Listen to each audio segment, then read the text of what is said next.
مرحبا بعودتكم أيها الطلاب الكرام إلى درس الحديث من جديد. فحياكم الله وأكرمكم الله وزادكم الله شرفا وعزا،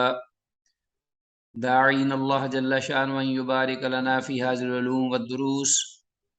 وأن يسهل علينا هذه العلوم. رب زدني علما، رب اشرح لي صدري ويسر لي أمري واحلل عقدة من لساني يفقهوا قولي. عزیز طلبہ، اللہ کی توفیق اور اس کے فضل و کرم سے مشکات المصابیح کے سلسلہ دروس کا ایپیسوڈ نمبر 21 یہ آپ کے سامنے ہے۔ آج کی زیر مطالعہ حدیث 1492 تا 1505 یہ حدیث ہیں، انشاءاللہ ہم ان کا مطالعہ کریں گے اور وہی فوکس ترجمے پہ ہوگا اور خاص الفاظ کی وضاحت اور اس کے ساتھ ساتھ حدیث کی اسنادی حیثیت اس کی نشاندہی کی جائے گی۔ تو آتے ہیں آج کے اس سبق کے حوالے سے پہلی حدیث کی جانب۔ براہ راست احادیث کی نصوص، جیسا کہ آپ کے علم میں ہے کہ گزشتہ اسباق یا سبق میں ہم نے جو صلاۃ الکسوف اور خسوف، سورج یا چاند گرہن کی نماز اور اس کا طریقہ، اس کی مشروعیت، وہ اس سلسلے میں ہم احادیث پڑھ رہے تھے، اور آج اسی باب کی تیسری فصل ہے ہمارے پاس، الفصل الثالث، اور پہلی حدیث ہے 1492 1492 جو کہ ابی بن کعب رضی اللہ تعالیٰ عنہ سے یہ روایت مروی ہے۔ قال، وہ کہتے ہیں، انکسفت الشمس علی عہد رسول اللہ صلی اللہ علیہ وسلم، اللہ کے رسول صلی اللہ علیہ وسلم کے عہد مبارک میں سورج گرہن لگا، سورج گرہن ہوا۔ فصلی بہم، تو آپ نے نماز پڑھائی صحابہ اکرام رضوان اللہ علیہم اجمعین کو، فقرأ بسورۃ من الطوال، اور آپ نے لمبی صورت جو ہے وہ لمبی صورتوں میں سے تلاوت کی، ورکع خمس رکعات وسجد سجدتین، اور آپ نے 5 رکوع کیے اور 2 سجدے ایک رکعت میں، ورکع خمس رکعات، 5 رکوع وسجد سجدتین اور 2 سجدے ایک رکعت میں، ثم قام الی الثانیۃ، پھر آپ نے دوسری رکعت شروع کی، اس کے لیے کھڑے ہوئے، فقرأ بسورۃ من الطوال، اور اسی طرح لمبی صورت جو ہے وہ لمبی صورتوں میں سے تلاوت فرمائی، پڑھی، ثم رکع خمس رکعات وسجد سجدتین، پہلی رکعت کی طرح 5 رکوع پڑھے، اس میں بھی 5 رکوع کیے، اور ہر رکوع کے بعد آپ قرات کرتے تھے، اور 2 سجدے، اسی طرح سجدے 2 ہی کیے، ثم جلسا، پھر آپ بیٹھے، تشہد، کما و مستقبل القبلۃ یدعو، یعنی جس طرح کہ آپ قبلہ رخ ہو کر بیٹھتے، یدعو، دعا کرتے، اللہ کی بارگاہ میں دعا کرتے، حتی انجلا کسوفہا، یہاں تک کہ جو گرہن، سورج کا گرہن تھا وہ ختم ہو گیا۔ تو آپ صلی اللہ علیہ وسلم نے اس طرح یہ 2 رکعتیں ادا کی۔ رواہ ابو داود، امام ابو داود نے اس کو روایت کیا ہے۔ کسوفہا، حتی انجلا کسوفہا، حدیث میں الفاظ حتی انجلا کسوفہا کا مطلب ہے یہاں تک کہ گرہن دور ہو گیا، آپ نے اس وقت تک سلام نہیں پھیرا، نماز سے فارغ نہیں ہوئے جب تک کہ سورج گرہن جو ہے وہ ختم نہیں ہوا۔ امام ابو داود نے اس کو روایت کیا ہے، اور جیسا کہ میں نے کہا ہے کہ اس حدیث کی سند ضعیف ہے، ابو جعفر رازی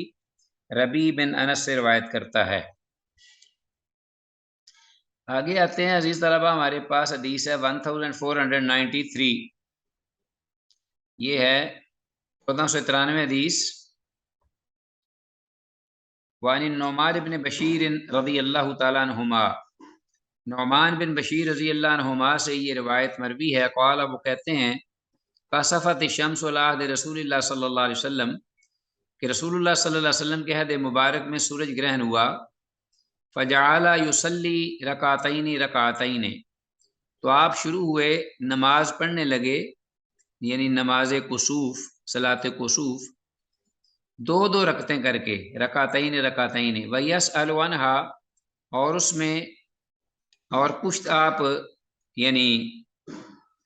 پوچھتے بھی جاتے، یا سالوانہ دو دو رکھتے پڑھتے، سلام پھیرتے اور پوچھتے کہ سورج گرہن کتنا بقیہ رہ گیا ہے بھیا سالوانہ، حتی انجلت الشمس، یہاں تک کہ سورج گرہن چھٹ گیا یعنی ختم ہو گیا اور سورج جو ہے وہ پورا روشن ہو گیا۔ روا ابو داود وفی روایت النسائی، امام ابو داود نے سے روایت کیا ہے اور امام نسائی کی روایت میں یہ الفاظ ہیں، ان النبی صلی اللہ علیہ وسلم صلی حین انکسفت الشمس، کہ بے شک اللہ کے نبی صلی اللہ علیہ وسلم نے نماز پڑھی حین انکسفت الشمس، جس وقت کے سورج گرہن لگا۔ اللہ کے نبی صلی اللہ علیہ وسلم نے نماز پڑھی کون سی؟ صلاۃ الکسوف، حین انکسفت الشمس، جس وقت سورج گرہن شروع ہوا، مثل صلاتنا،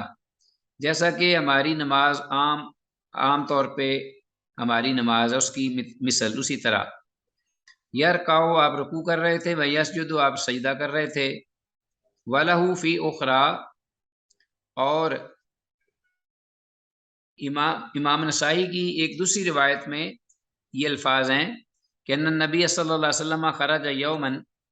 کہ اللہ کے نبی صلی اللہ علیہ وسلم ایک دن نکلے مستعجلا، جلدی میں، الی المسجد، مسجد کی جانب، وقد انکسفت الشمس، اور تحقیق سورج گرہن جو ہے وہ لگ چکا تھا، فصلی، تو آپ نے نماز پڑھی صلاۃ الکسوف، حتی انجلت، یہاں تک کہ سورج جو ہے وہ کھل گیا یعنی روشن ہو گیا پورا اور سورج گرہن ختم ہوا۔ ثم قال، پھر آپ نے فرمایا، ان اہل الجاہلیت، کہ یقیناً بے شک اہل جاہلیت یعنی بیفور اسلام، پری اسلامک پیریڈ، اہل جاہلیت جو تھے، کانو یقولون، وہ کہا کرتے تھے، ان الشمس والقمر، کہ بے شک سورج اور چاند، لا ینخسفان، یہ نہیں گہنے جاتے، الا، مگر، لموت عظیم من عظماء اہل الارض،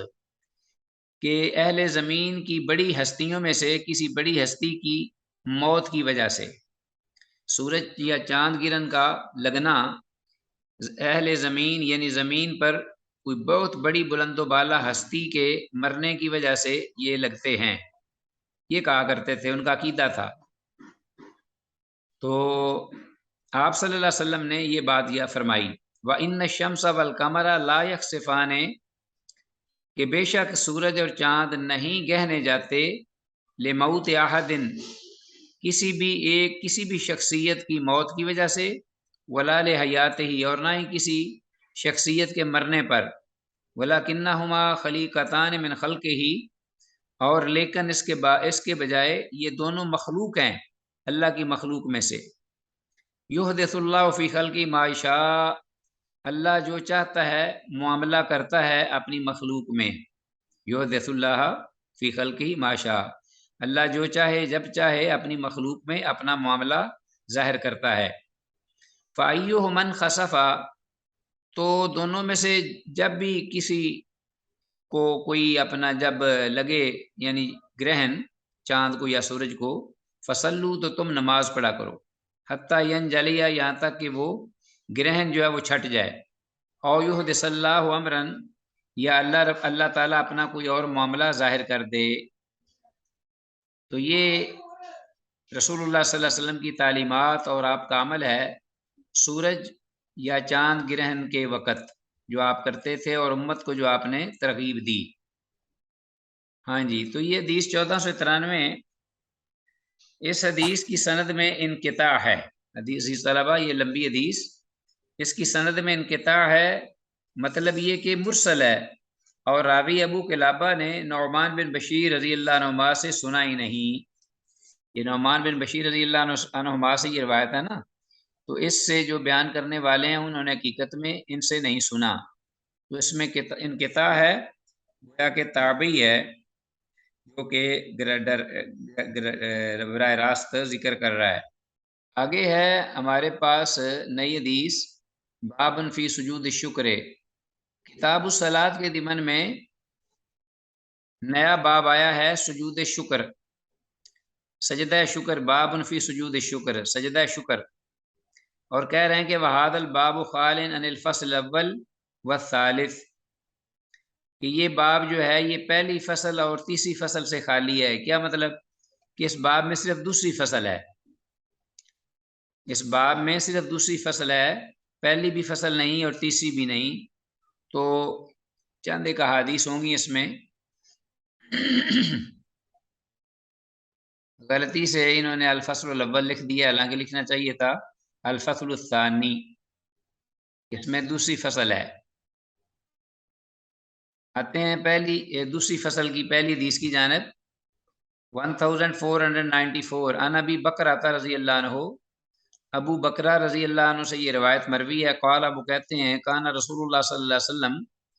کہ اللہ کے رسول صلی اللہ علیہ وسلم کا یہ معمول تھا کہ اذا جاءہ امر سرورا، کہ جب آپ کو کوئی معاملہ خوش کرتا، یعنی کوئی خوش کن معاملہ آپ کو درپیش ہوتا، او یسر بہی، یا آپ کسی معاملے پر خوش ہوتے، خر ساجدن شاکرا للہ تعالی، تو آپ گر پڑتے سجدہ کرتے ہوئے شکر گزاری کا، اللہ کی بارگاہ میں شکر گزاری کا سجدہ کرتے ہوئے اللہ تعالیٰ کی بارگاہ میں گر پڑتے۔ رواہ ابو داود و ترمذی ہو، امام ابو داود نے اس کو روایت کیا اور امام ترمذی نے وقال ھذا حدیث حسن غریب، اور یہ کہا کہ یہ حدیث حسن غریب ہے۔ تو عزیز طلبہ، معلوم ہوا کہ سجدہ شکر جب کسی صاحب ایمان کو کوئی معاملہ اچھا درپیش ہو، کوئی خوشی حاصل ہو، یا کوئی کامیابی اللہ عطا کرے، کوئی بھی معاملہ ہو خوشی کا، تو وہ سجدہ شکر سب سے پہلے اللہ کی بارگاہ میں کرے۔ تو بہتر طریقہ یہی ہے کہ وضو کر کے 2 رکعتیں پڑھ لے۔ تو ایک سجدہ بھی کیا جا سکتا ہے اسی وقت، وہ سجدہ جو ہے وہ بے دریغ بے اختیار انسان گر پڑتا ہے اللہ کی بارگاہ میں سجدہ شکر کے لیے۔ تو یہ حدیث جو ہے، اس حدیث کی سند حسن ہے، یعنی صحیح ہے۔ سجدہ شکر نعمت کے اعتراف و اظہار کو، نعمت کے اعتراف و اظہار کو شکر کہتے ہیں، اور اس کی ضد کیا ہے؟ کفر ہے۔ ٹھیک ہے جی۔ تو شکر کبھی دل سے، کبھی زبان سے، اور کبھی دیگر پارٹس آف باڈی سے ہوتا ہے، اور حقیقت میں شکر کا مطلب قدردانی کرنا ہے، قدردانی شکر کا مطلب، اور اس میں تینوں صورتیں آ جاتی ہیں۔ نعمت کی صحیح قدر کافی مشکل ہے، صرف انبیاء علیہ السلام کا اللہ جل شانہ نے یہ وصف فرمایا۔ بہت سارے لوگ اکثر جو ہیں وہ ناشکری کرتے ہیں، بلکہ اللہ کے ہاں ناشکری اور ناقدری کرتے ہیں۔ اللہ کی نہ ختم ہونے والی بے شمار نعمتوں کا کبھی تذکرہ نہیں ان کی زبان پہ آیا، اور معمولی تکلیف ہو تو اس پر بہت جزا فضا اور بے صبری اور شکوے شکایتیں شروع کر دیتے ہیں۔ انبیاء علیہ السلام جو تھے، ان کا یہ خاص وصف تھا اللہ کی بارگاہ میں شکر ادا کرنا۔ حضرت ابراہیم علیہ السلام کے بارے میں فرمایا شاکر لانعمہ، وہ شکر کرنے والا تھا اللہ کی نعمتوں پر، شکر گزار۔ حضرت نوح علیہ السلام اللہ تعالیٰ کی نعمتوں کے قدردان تھے۔ حضرت داود علیہ السلام اعملوا آل داود شکرا۔ تو اس طریقے سے یہ انبیاء علیہ السلام جو ہے ان کے یہ خاص اوصاف تھے، شکر کرنا۔ تو اسی لیے فرمایا کہ جب آپ کو کوئی معاملہ کوئی پسند آتا یا خوش ہوتے یا خوش کن معاملہ درپیش ہوتا، تو آپ بے ساختہ اللہ کی بارگاہ میں سجدہ شکر کے لیے گر پڑتے۔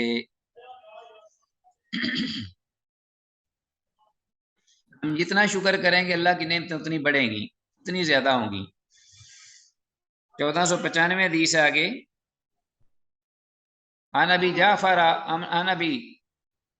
ابو جعفر رضی اللہ تعالیٰ، ابو جعفر سے رضی اللہ تعالیٰ عنہ سے یہ روایت ہے، ان النبی صلی اللہ علیہ وسلم رأى رجلا، کہ اللہ کے نبی صلی اللہ علیہ وسلم نے ایک آدمی کو دیکھا، من النغاشین، جو کہ چھوٹے قد والے بونے لوگوں میں سے تھا، یعنی رأى رجلا من النغاشین، نغاشین یعنی وہ لوگ جو کہ چھوٹے ہوتے ہیں قد کے، جنہیں بونے بھی کہتے ہیں۔ تو آپ صلی اللہ علیہ وسلم نے جب یہ دیکھا اس کو، فخر ساجدہ، تو آپ فوراً اللہ کی بارگاہ میں سجدہ ریز ہو گئے۔ رواہ دارقطنی و مصلا، امام دارقطنی نے سے مصل بیان کیا ہے، وفی شرح سنہ لفظ المصابیح، وہ شرح سنہ میں امام مصابی یعنی جو المصابیح کے الفاظ ہیں، یہ شرح سنہ میں مصابیح کے الفاظ بھی ہیں، یہ جو یہاں ذکر ہوئے ہیں۔ لیکن یہ حدیث جو ہے یہ سند کے اعتبار سے غالباً صحیح نہیں ہے۔ حدیث کی سند میں جابر جوفی انتہائی ضعیف، یہ بار بار پہلے بھی آیا ہے یہ ہمارے ہاں، اور یہ جابر جوفی جو ہے ایک تو ضعیف بھی ہے، دوسرا یہ مدلس اور عنان بھی ہے۔ رجلا من النغاشین، اس کو انڈر لائن کیجیے، اس کا ترجمہ ہے چھوٹے سے قد والے بونوں میں سے کسی آدمی کو آپ صلی اللہ علیہ وسلم نے دیکھا۔ 1496 آگے حدیث ہمارے پاس سعد بن ابی وقاص سے، ان سعد بن ابی وقاص رضی اللہ عنہ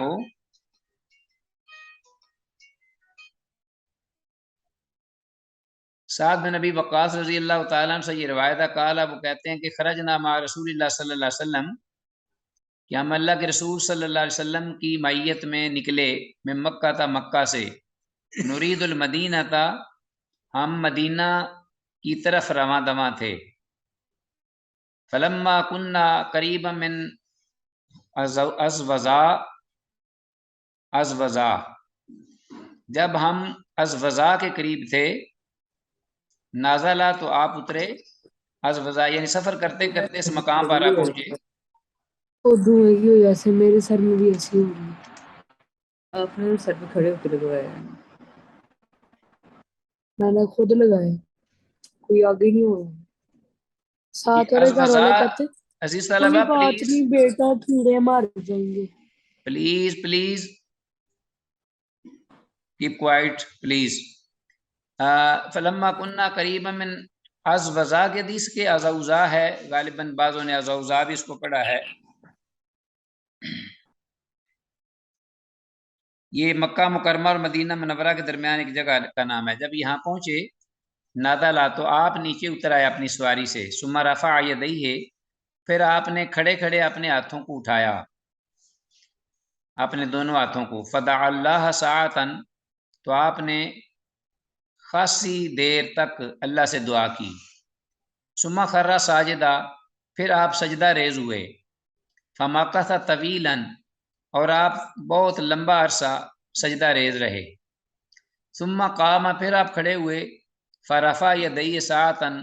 اور کچھ وقت آپ نے اپنے دونوں ہاتھوں کو اٹھایا، دعا کی، ثم خر ساجدا، پھر آپ سجدہ ریز ہوئے اللہ کی بارگاہ میں، فمکث طویلا، اور دیر تک آپ سجدہ ریز رہے، ثم قام، پھر آپ کھڑے ہوئے، فرفع یدیہ ساعتا، تو پھر آپ نے تیسری بار کھڑے ہو کر بھی دعا کی کچھ دیر، ثم خر ساجدا، پھر آپ نیچے گر پڑے سجدہ ریز ہوئے، قالا، اور فرمایا، بعد میں فرمایا یعنی جب آپ فارغ ہوئے تو صحابہ سے فرمایا، انی سألت ربی، میں نے اپنے رب سے سوال کیا تھا، وشفاعت لامتی، اور میں نے اپنی امت کی شفاعت، اپنی امت کی شفاعت کے لیے اجازت مانگی تھی اپنے رب سے، فاعطانی ثلث امتی، تو میرے اللہ نے مجھے میری پوری امت کا ایک تہائی اس کی سفارش کرنے کی مجھے اجازت دے دی، سبحان اللہ۔ فقررت ساجدا، تو اس پر میں اللہ کی بارگاہ میں گرا نیچے سجدہ ریز ہوئے، لربی شکرن، اپنے پروردگار کی شکر گزاری کے لیے۔ دیکھیے ذرا اپنے اللہ، اپنے پیغمبر کا جو اپنی امت کے لیے جو اپنا ہے فکر۔ ثم رفعت، پھر کہتے ہیں کہ میں کھڑا ہوا، رفعت راسی، اپنے سر کو اٹھایا، فسألت ربی، یعنی دوسری بار جب کھڑے ہوئے آپ، فسألت ربی لامتی، تو پھر میں نے اپنے رب سے سوال کیا، اپنی امت کی سفارش کی اجازت مانگی، فاعطانی ثلث امتی، تو اللہ جل شانہ نے مجھے اپنی امت کا تیسرا مزید حصہ جو تھا اس کی سفارش کی اجازت دے دی۔ فقررت ساجدا، تو پھر میں گر پڑا سجدے کے لیے، لربی شکرا، اپنے رب کی، اپنے پروردگار کی بارگاہ میں اظہار تشکر کے لیے۔ ثم رفعت راسی، پھر میں نے اپنا سر اٹھایا تیسری بار، فسألت ربی لامتی، پھر میں نے اپنے پروردگار سے اپنی امت کی سفارش کی اجازت چاہی، فاعطانی ثلث الاخرہ، تو اللہ نے مجھے جو آخری تہائی، آخری تیسرا حصہ تھا امت کا، اس کی بھی سفارش کا اللہ نے اجازت یا اعزاز دے دیا، اختیار دے دیا۔ فخررت ساجدا لربی شکرا، تو اس پر میں تیسری بار بھی اپنے پروردگار کی بارگاہ میں آدھروے تشکر یا شکر کے سجدہ ریز ہو گیا۔ رواہ احمد و ابو داود، اسے امام احمد اور امام ابو داود نے روایت کیا ہے۔ حدیث جو ہے یہ خاصی اس اعتبار سے اہم ہے، امپورٹنٹ ہے۔ اللہ اکبر، سجدہ شکر کے بارے میں اس میں ذکر ہوا ہے۔ 1496 حدیث، تو ازوزا یا ازوزا یہ دونوں طرح پڑھا گیا ہے۔ مکہ مکرمہ مدینہ منورہ کے درمیان ایک جگہ کا نام ہے۔ حدیث کی سند میں یحییٰ بن الحسن مجہول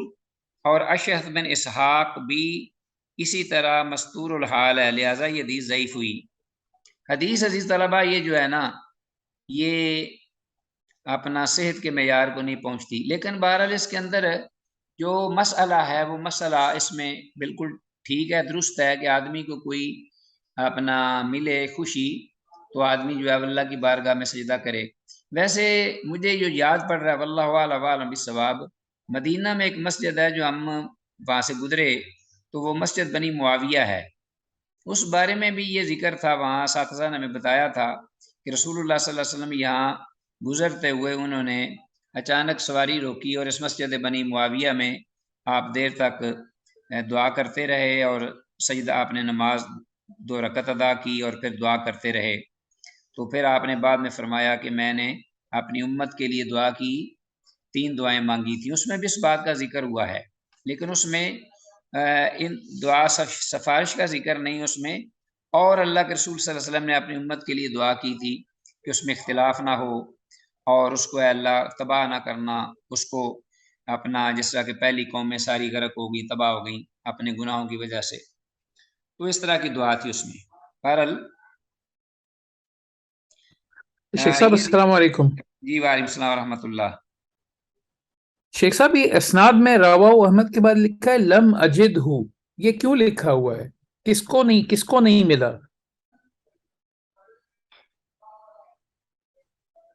یعنی کون سی؟ اچھا، یہ جو جنہوں نے یہ اپنا تخریج کی ہے نا، اس اب یہ جو نیچے جو تحقیق کر رہے ہیں، حاشیہ لگایا جنہوں نے، ان احادیث کی جنہوں نے تخریج کی ہے نا، جنہوں نے جی یہ جی حاشیہ، جن کا یہ حاشیہ ہے نیچے لیا ہوا، جنہوں نے یہ جی کہا جی اسناد ضعیف، یہ جی ہاں جی، ایک تو اپنا امام البانی بھی تھے شاید، وہ ایک ان کا حاشیہ ہے مشکات پہ معروف جنہوں نے تخریج کی ہے،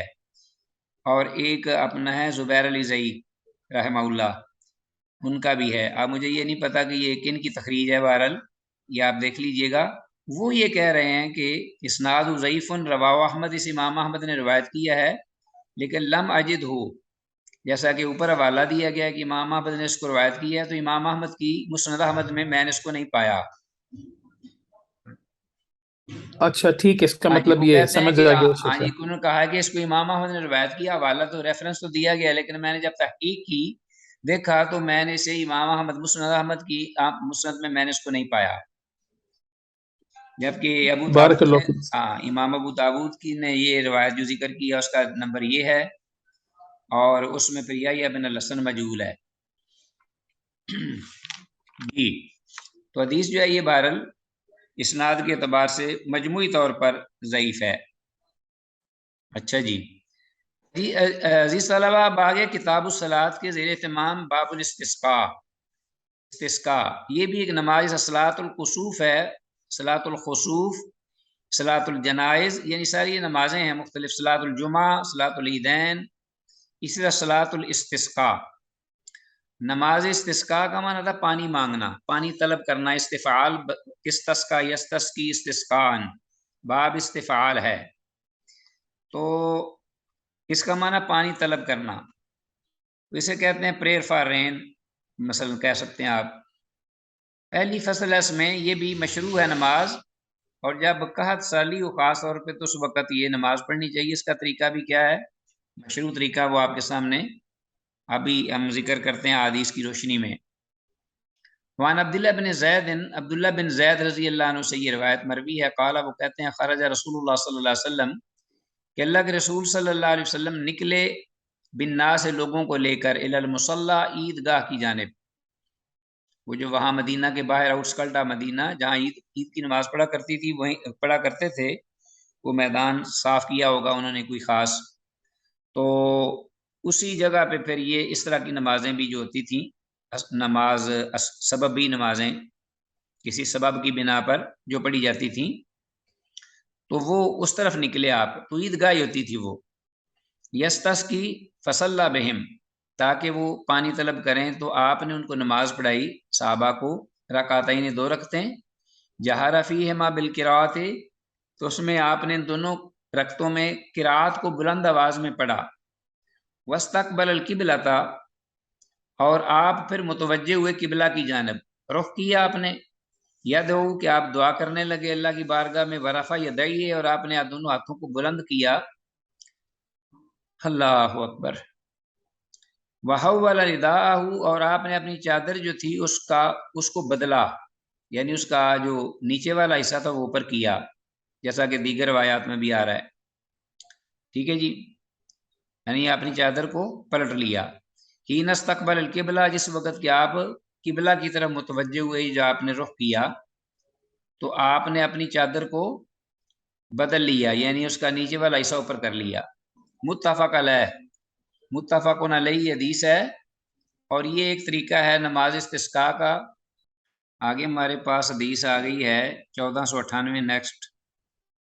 بفضل اللہ، انس بن مالک رضی اللہ عنہ سے قالا، کہتے ہیں کان النبی صلی اللہ علیہ وسلم، اللہ کے نبی صلی اللہ علیہ وسلم، لا یرفع یدیہ فی شیء، نہیں اٹھایا کرتے تھے اپنے ہاتھوں کو کسی بھی کام میں، کسی بھی چیز کی غرض میں، من دعائے ہی، دعا کرتے ہوئے یا دعا کرتے وقت، الا فی الاستسقاء، سوائے نماز استسقاء میں، فإنہ یرفع، تو آپ اپنے ہاتھوں کو اٹھاتے، حتی یرا بیاض ابطیہ، یہاں تک کہ آپ کے جو بغل، زیر بغل جو جگہ ہے اس کی سفیدی بھی نظر آتی تھی، حتی یرا بیاض ابطیہ، یعنی اتنا اپنے ہاتھوں کو اٹھاتے آسمان کی جانب کہ آپ کی جو بغلوں کی سفیدی وہ نظر آتی۔ تو یہ جو ذکر ہوا ہے کہ اس حدیث میں کہ استسقاء کے سوا نہیں اٹھایا کرتے تھے، تو یہ بات، اس کا مطلب یہ ہے کہ اتنا اونچا ہاتھوں کو بلند نہیں کرتے تھے جتنا استسقاء میں کرتے تھے، تو ویسے تو آپ کا ثابت ہے آپ کا ہاتھوں کو اٹھانا استسقاء کے علاوہ بھی، تو اتنا اونچا نہیں اٹھاتے تھے جتنا کہ آپ کی جو نیچے والے بازوؤں کی بغل کی سفیدی ہے وہ بھی نظر آنے لگتی اس میں۔ اور آگے آ رہا ہے کہ آپ اپنی جو ہتھیلیاں ان کو بھی پلٹا لیتے، پشت جو ہے آسمان کی طرف کر لیتے، اور یہ بھی کہ چادر جو ہے اس کا نیچے والا حصہ جو ہے اوپر کر لیتے، اوپر کا نیچے، تو یہ بھی چیزیں آتی ہیں اس میں۔ 1498 حدیث جی، 1497 اور 1498 حدیث میں الفاظ جو، ہاں جی، یہ جو اوپر 1496 حدیث ہے اس میں کچھ چیزیں رہ گئی تھیں اس کی نا، حدیث کی سند میں یحییٰ بن الحسن مجہول اور اشعث بن اسحاق بھی اسی طرح مستور الحال ہے، اس پر ہم نے ڈسکس کیا تھا ابھی تھوڑی دیر پہلے، یہ حدیث سند کے اعتبار سے ضعیف ہے، اوپر جو پڑھی ہم نے، جو عزوزا والی ہے مکہ مکرمہ کے درمیان۔ اب 1497 اور 1498 حدیث، یہ 1498 حدیث جو ہے یہ صحیح ہے، اور 1497 بھی صحیح ہے، یہ تو فصل اول میں ہے انس بن مالک رضی اللہ عنہ سے۔ یہ اوپر جو حدیث ہے نا، حول رداہ، آپ اپنی چادر کو بھی بدل لیتے، تو حدیث میں الفاظ حول رداہ کا مطلب ہے اپنی چادر کو پلٹ لیتے، یعنی پلٹ لیا آپ نے۔ تو استسقاء کا مطلب پانی طلب کرنا، نبی مکرم صلی اللہ علیہ وسلم بارش نہ ہونے کی صورت میں باہر جنگل میں کسی مقام پر نہایت سادگی اور عاجزی سے عام نماز کی طرح 2 رکعت جاری نماز پڑھتے، نماز کے خاتمہ پر خطبہ ارشاد فرماتے، اور اپنی چادر کو اس طرح بدلتے کہ دائیں جانب بائیں جانب اور نیچے والا حصہ اوپر کی جانب کر کے اور پھر بارگاہ الہی میں الٹے ہاتھوں دعا مانگتے، اور یہ صورتحال کی تبدیلی کے لیے ایک قسم کا حصی اشارہ تھا، اور جب تک بارش نہ ہو یہ عمل جاری رکھنا چاہیے، یعنی بار بار جو ہے وہ نماز کے لیے نکلنا، یہ جب تک کہ قحط سالی، خشک سالی اور ڈراٹ جو ہے وہ ختم نہ ہو جائے۔ جی انس رضی اللہ عنہ سے روایت ہے قال کان النبی صلی اللہ علیہ وسلم لا يرفع يديه في شيء من دعائه الا في الاستسقاء فانه يرفع حتى يرى بياض ابطيه، یہ ہم نے حدیث پڑھ لی ہے، اور حتى يرى بياض ابطيه کے الفاظ سے یہ معلوم ہوا کہ نماز استسقاء میں دعا میں ہاتھ سر کے برابر اٹھانا چاہیے۔ ٹھیک ہو گیا جی۔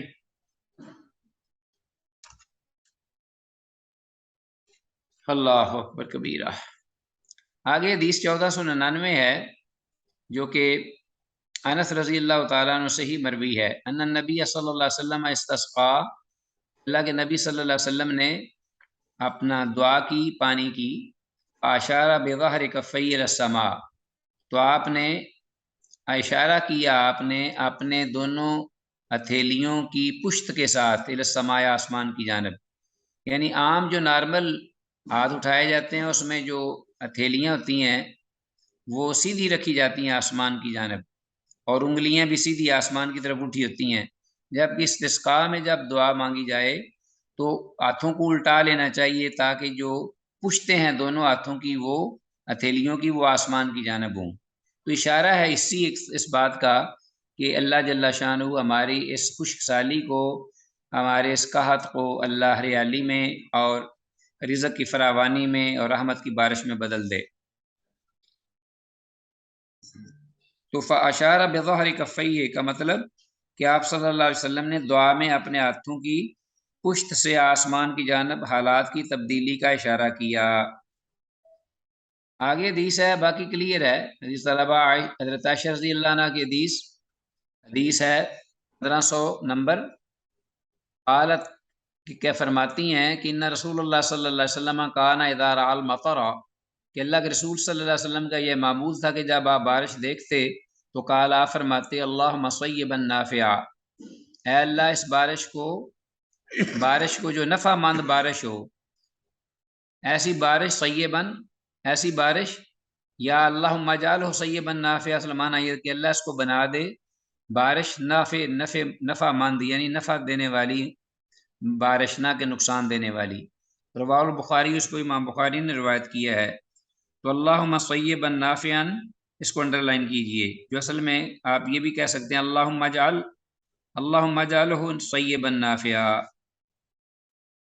اسے منفعت بخش بارش برسا دے، یعنی بنا دے۔ آگے ہے ہمارے پاس 1501، انس رضی اللہ عنہ سے روایت ہے قال اصابنا ونحن مع رسول اللہ صلی اللہ علیہ وسلم مطر، بارش آ گئی ہم پر، اصابنا مطر ونحن مع رسول اللہ، اس حال میں کہ ہم اللہ کے رسول صلی اللہ علیہ وسلم کے ساتھ تھے، قال کہتے ہیں کہ اصابنا مطر، کہ آ گئی بارش یا بارش نے ہمیں پا لیا، ونحن مع رسول اللہ صلی اللہ علیہ وسلم، اس حال میں کہ ہم اللہ کے رسول صلی اللہ علیہ وسلم کے ساتھ تھے، قال، تو انس بن مالک رضی اللہ عنہ فرماتے ہیں فحاصر رسول اللہ صلی اللہ علیہ وسلم ثوبہ، تو اللہ کے رسول صلی اللہ علیہ وسلم نے اپنا جو کپڑا تھا اس کو اٹھایا ایک طرف سے، حاصرہ، آپ نے اپنے کپڑا کو جو اوپر اپنا اوڑا ہوا تھا وہ آپ نے اوپر اٹھا لیا، جو آپ کے جسم پر تھا کپڑا جو لپیٹا ہوا تھا، جی، حتی اصابہ من المطر، یہاں تک کہ آپ صلی اللہ علیہ وسلم کو وہ بارش جو ہے وہ پہنچی وہاں اس جسم کے حصے پر جب آپ نے کپڑا اٹھایا۔ قلنا یا رسول اللہ، تو ہم نے کہا کہ لما صنعت ھذا، کہ اللہ کے رسول آپ نے یہ کیوں کیا ایسے؟ تو قال، آپ نے فرمایا لأنہ حدیث احد بربہ، اس لیے کہ لأنہ یہ بارش حدیث احد بربہ، ابھی آئی ہے بربہ، اپنے پروردگار کی جانب سے، تو اپنے پروردگار کی جانب سے یہ رحمت بن کے آئی ہے، اس لیے ہم نے چاہا کہ اس کو بھی اپنے جسم پر لگا لیں۔ تو یہ بھی ایسا کرنا جو ہے، بارش کے پانی میں نہانا یا اس بارش کے پانی کو اس طریقے سے جسم پر لانا، یہ بھی کوئی حرج نہیں، بلکہ یہ مشروع ہے اور بہتر ہے فائدے کے اعتبار سے. لِأَنَّهُ حدیث واحد برب ہی، اس کو انڈر لائن کیجئے، اس کا معنی نہیں بھولنا آپ سے پوچھا جا سکتا ہے. لِأَنَّهُ حدیث واحد برب ہی کا مطلب ہے کہ یہ ابھی ابھی اور نئی اپنے رب کے پاس سے آئی ہے. آتے ہیں عزیز طلبہ آگے دوسری فصل ہے اس باب کی. اللہ اکبر. اس باب کی دوسری فصل عبداللہ بن زید رضی اللہ عنہ سے. عن عبداللہ بن زید حدیث 1502 رضی اللہ عنہ قال، کہتے ہیں خرج رسول اللہ صلی اللہ علیہ وسلم الی المصلی،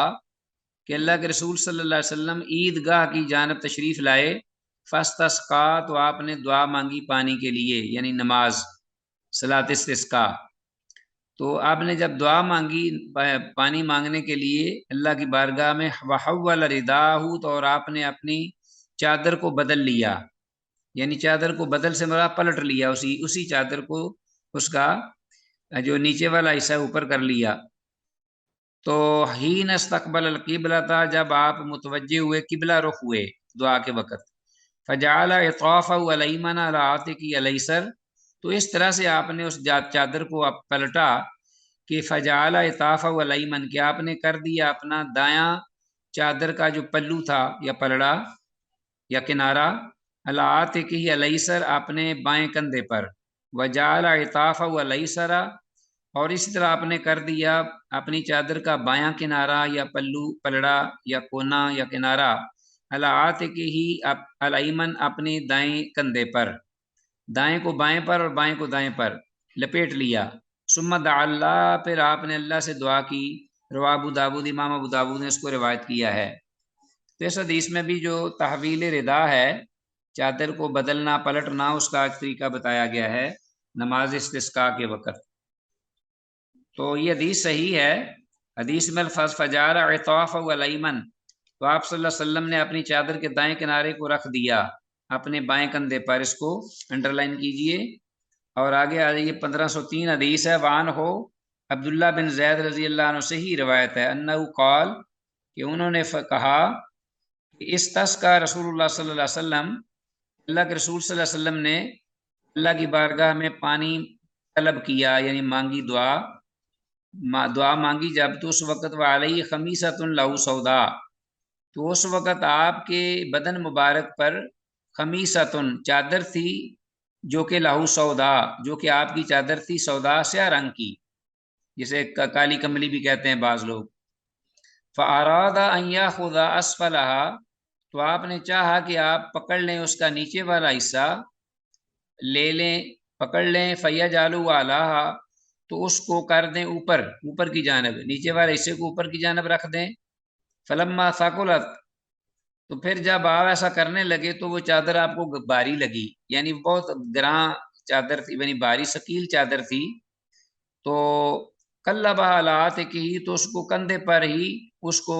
بدل دیا، یعنی کندھے پر رکھے اس کو بدل دیا، بجائے پوری چادر کو اٹھا کر بدلنے سے.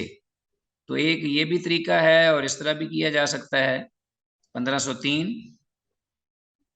رواہ احمد و ابو داود، اس امام احمد اور امام ابو داود نے روایت کیا ہے. حدیث اعضا کی سند صحیح ہے.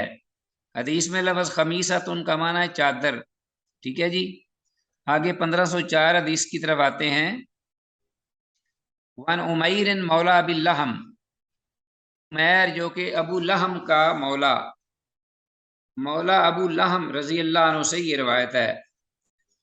ابو لہم صحابی ہیں اور ان کے یہ خادم یا ان کے یہ سمجھ لے شاگرد تھے عمیر.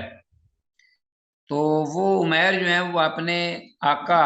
ابو لہم رضی اللہ عنہ سے روایت کرتے ہیں کہ انہ ران نبی صلی اللہ علیہ وسلم کے انہوں نے، یعنی ابو لہم رضی اللہ عنہ نے دیکھا اللہ کے نبی صلی اللہ علیہ وسلم کو یستسقی، کہ آپ پانی طلب کر رہے تھے جی، پانی اللہ کی بارگاہ میں بارش طلب کرنے کی دعا کر رہے تھے. اندہ احجار زیت، احجار زیت کے پاس، احجار زیت مقام کے پاس، جگہ کے پاس. قریبا من الزورائی، جو کہ زورا کے مقام یعنی جگہ کے قریب تھی. زورا جگہ کے قریب یہ احجار زیت. احجار زیت کا مطلب ہے زیتون کے پتھر. وہ چونکہ وہ پتھر کالے تھے اور ان پر جیسے نا چکنے تھے، بڑے صاف شفاف اور تھے کالے سیاہ، تو اس لیے ان کو حجار زید کہتے ہیں۔ تو آپ صلی اللہ علیہ وسلم وہاں کھڑے، اللہ کے رسول صلی اللہ علیہ وسلم دعا کر رہے تھے، یدعو کھڑے آپ دعا کر رہے تھے، یستسقی پانی طلب کرتے تھے، رافعاً یدیہ اپنے دونوں کو ہاتھوں کو اٹھائے ہوئے، قبل وجہہ دونوں ہاتھوں کو اٹھائے ہوئے، قبل وجہہ اپنے چہرہ کے سامنے، ہاتھوں کو بالکل چہرہ کے سامنے رکھا ہوا تھا، اٹھایا ہوا تھا، لا یجاوز بہما راسہ اور ان دونوں ہاتھوں کو اپنے سر سے اوپر نہیں کیا بلکہ سر کے نیچے ہی رکھا یا سر کے برابر رکھا، ٹھیک ہے۔ ابو داود روت ترمذی والنسائی نحوہ، امام ابو داود نے اس پر روایت کیا ہے اور امام ترمذی نے بھی اور امام نسائی نے بھی اسی طرح انہی الفاظ کے ساتھ اس کو روایت کیا ہے۔ تو یہ بھی طریقہ ہے کہ آپ بارش کے وقت دعا کرنے کا، جو کہ اس حدیث میں ذکر ہوا ہے۔ ہاتھ جو ہیں کہ وہ سر سے اوپر نہیں ہونا چاہیے، ہاتھ اگر اٹھے ہوئے ہیں تو وہ قبلہ رخ ہوں، قبلہ کی جانب ہوں، اور جیسا کہ بعض روایات میں ہے کہ پشت جو ہے آسمان کی طرف، لیکن سر کے سامنے، سر سے اوپر نہیں، چہرہ کے سامنے۔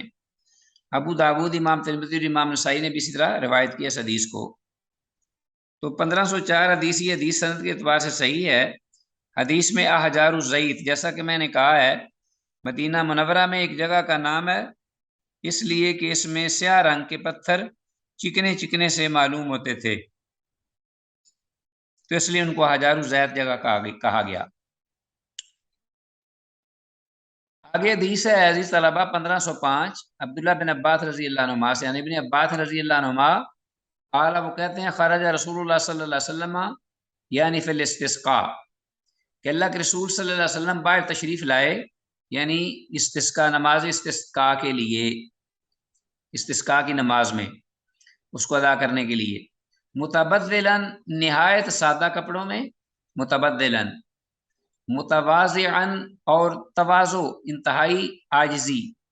انکساری کے ساتھ، متخشعاً خشوع خضوع سے لبریز، متضرعاً گریہ زاری کرتے ہوئے۔ یہ مختلف الفاظ ہیں سارے، اس کا یعنی اللہ کی بارگاہ میں کس قدر اللہ کے رسول صلی اللہ علیہ وسلم اپنے آپ کو عاجز اور منکسر المزاج بن کر عبادت کرتے، دعا کرتے، سجدہ ریز ہوتے اور گریہ زاری کرتے، یہ سارے الفاظ ہیں۔ متبدلاً بالکل عام کپڑے پہن کر پرانے سے، متواضعاً انتہائی عاجزی انکساری کے ساتھ، متخشعاً اللہ کے ڈر سے اپنا خوف زدہ، اللہ کے خوف سے بھرے ہوئے، متخشعاً خشوع خضوع کے ساتھ، تضرعاً اور گریہ زاری کرتے ہوئے۔ اللہ اکبر۔ رواه ترمذی و ابو داود و النسائی و ابن ماجہ، امام ترمذی، امام ابو داود، امام نسائی اور امام ابن ماجہ رحمہم اللہ نے اس حدیث کو اپنی اپنی کتب حدیث میں روایت کیا ہے۔ تو حدیث سند کے اعتبار سے صحیح ہے، ٹھیک ہے جی۔ حدیث میں لفظ متبدلاً کو انڈر لائن کیجئے، کا مطلب ہے سادہ کپڑوں میں ملبوس، سادہ کپڑے، پرانے کپڑے۔ تو اس کے ساتھ ہی عزیز طلبہ آج کا الحمدللہ یہ ہمارا سبق اللہ کے فضل اور کرم اور توفیق سے اختتام پذیر ہوا، اس دعا کے ساتھ کہ جو کچھ کہا سنا اللہ تعالیٰ اس کو منوان پڑھنے اور پڑھ کر سمجھنے اور سمجھ کر اس پر عمل کرنے اور عمل کر کے اس کو آگے منوان پہنچانے کی ہمیں توفیق کامل مرحمت فرمائے۔ ھذا عندی واللہ اعلیٰ وأعلم بالصواب۔ السلام علیکم ورحمۃ اللہ وبرکاتہ۔